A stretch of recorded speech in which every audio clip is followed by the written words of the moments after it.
Now that's it. There's a couple of harp players. Det är många munspelare i huset.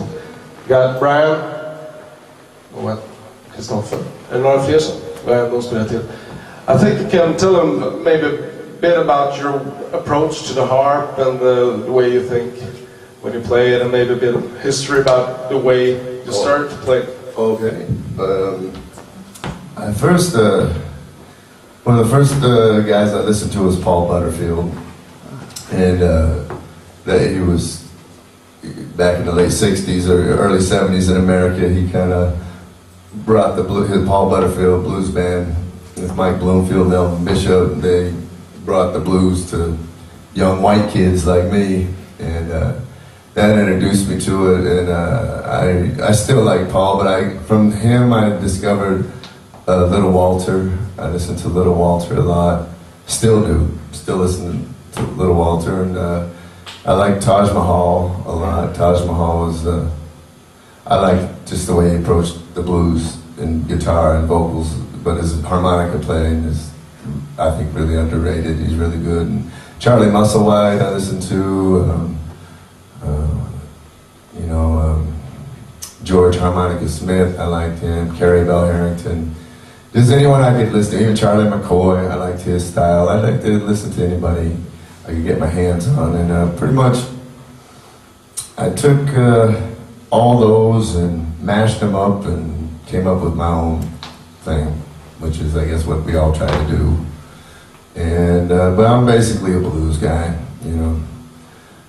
That's pretty much what I do. I guess most young people, especially when you're maybe in your teens and you're gonna start to perform in a band, you want to be either the lead singer and stand in the front and get all the girls, or maybe play the lead guitar, you got all the heroes.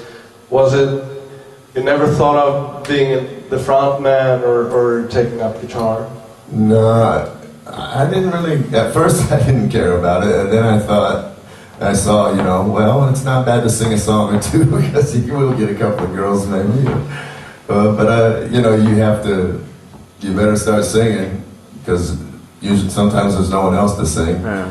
And I don't know, I didn't really think about playing guitar too much. I mean, my first concert I ever saw was Jimi Hendrix, and I was like, wow, that was, Quite a start. Yeah, I would like to do something like that, but I couldn't afford a guitar, so I got a harmonica. When did you realize that it could be a way of making a living? It happened. I started playing at 15, and by the time I was 16 and a half, I was playing in band. So for me, it happened really quick. I practiced a lot the first year. That's all I did. You know, played, and I kind of came up with this style real fast. I mean, I still learn all the time. You have a really good harmonica player in this country, a lot of good harmonica players here, but I've been listening to Sven Zetterberg? Yeah.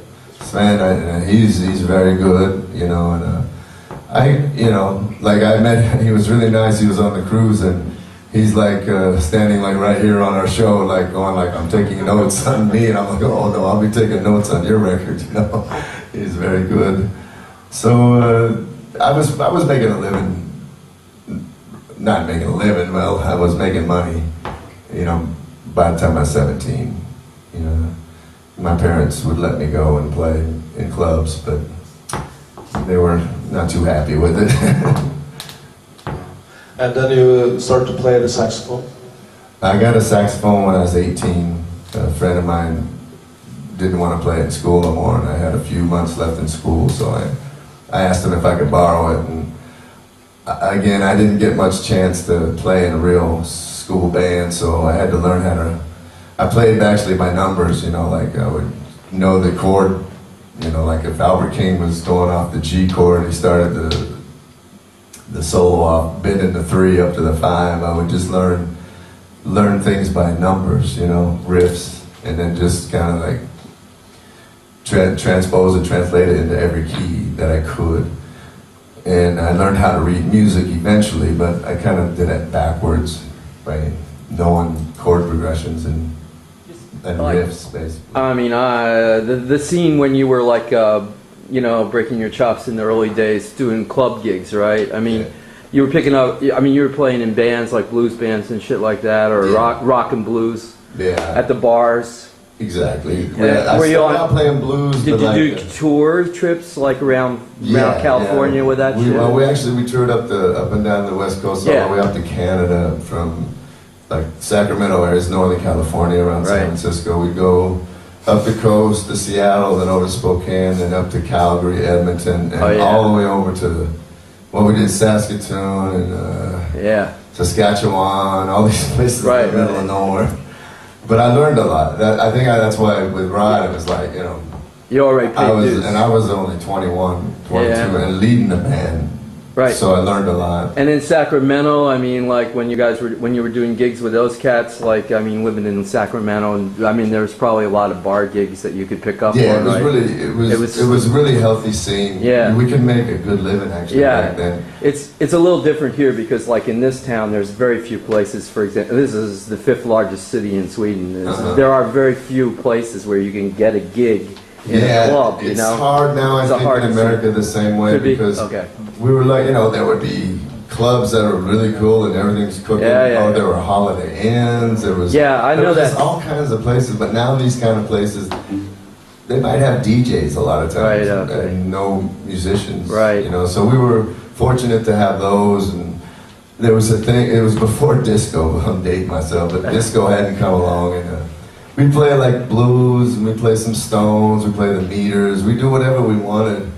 And then Average White Band came, and it was called funk, and it was cool. And then disco came, and it was like, okay, man, we got to do this, you know. And by about that time, I said, it's time to go to LA.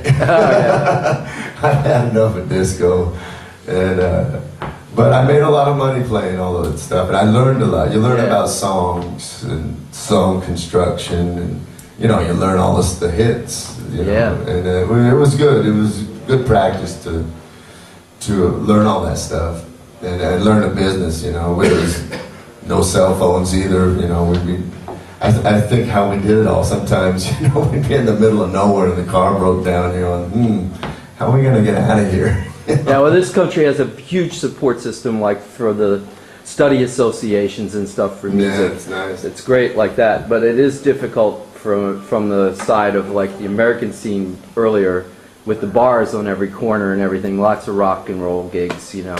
Yeah. Not so much here. We don't. To Maybe my not knowledge, I tomorrow. don't think there's anything Like that like now? that to help the young guys. If there is, I never knew about it. No, I never know, remember that. But I think it's great. Yeah, You know, yeah. you guys take It's advantage. important if you want to make a living playing music professionally. You gotta learn to read. You can't get a job with an established band without doing that. Or Well, I did. but eventually, you know, when you did get your first professional job as a No, I didn't read at all. When I got with Rod Stewart, I didn't. I hired a horn section. He wanted me to hire a horn section, and I never played in one. You know, I said, yeah, sure. But I was lucky enough and fortunate enough to know some really good musicians and arrangers. I didn't really know how good they were at the time, but Lee Thornburg, a trumpet player, arranger, and Nick Lane, and you can Google them. They've played and arranged on some of the biggest records you probably heard.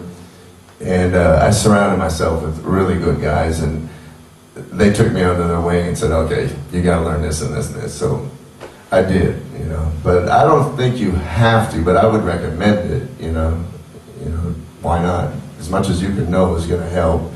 Probably it'll help you more on the downtime. You can maybe do some gigs that you really don't want to do, but hey, it's making money, you know, playing music rather than, you know, bussing tables or something.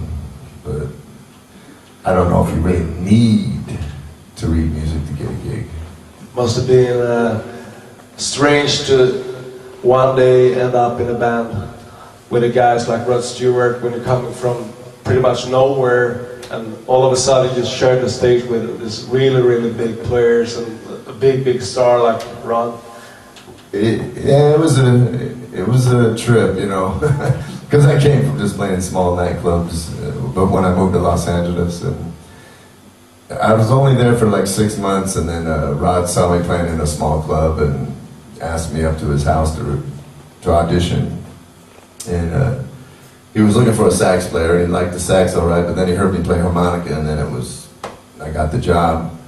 And then it was you know, it didn't bother me, you know, it didn't make me that really nervous. I just I never really had that problem, you know, being too nervous. And he let me have he was really cool. He led the part of the show from the very beginning, and I was with him about 5 years, 6, 7 records. During the live show, he would just say, okay, we're all leaving the stage. Here they are, 20,000 people, or 300,000 in Brazil one time. They're all yours. So I would do a little thing like this, show them. Yeah, I just do, you know, show off basically.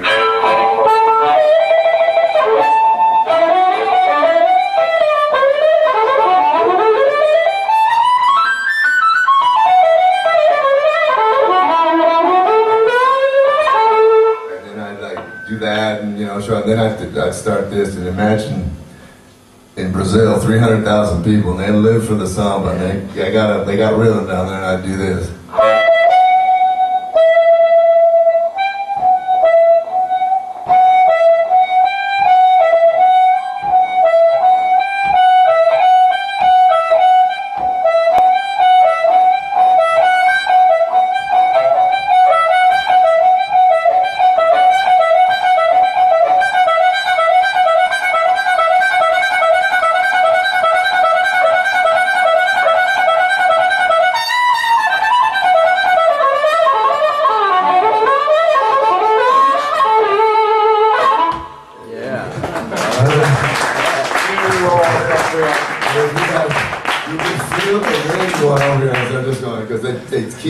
Keep up with me, and then I just take off faster, and it was just like wow, washing over. Det finns faktiskt på YouTube att kolla på ett sånt här tidigt klipp.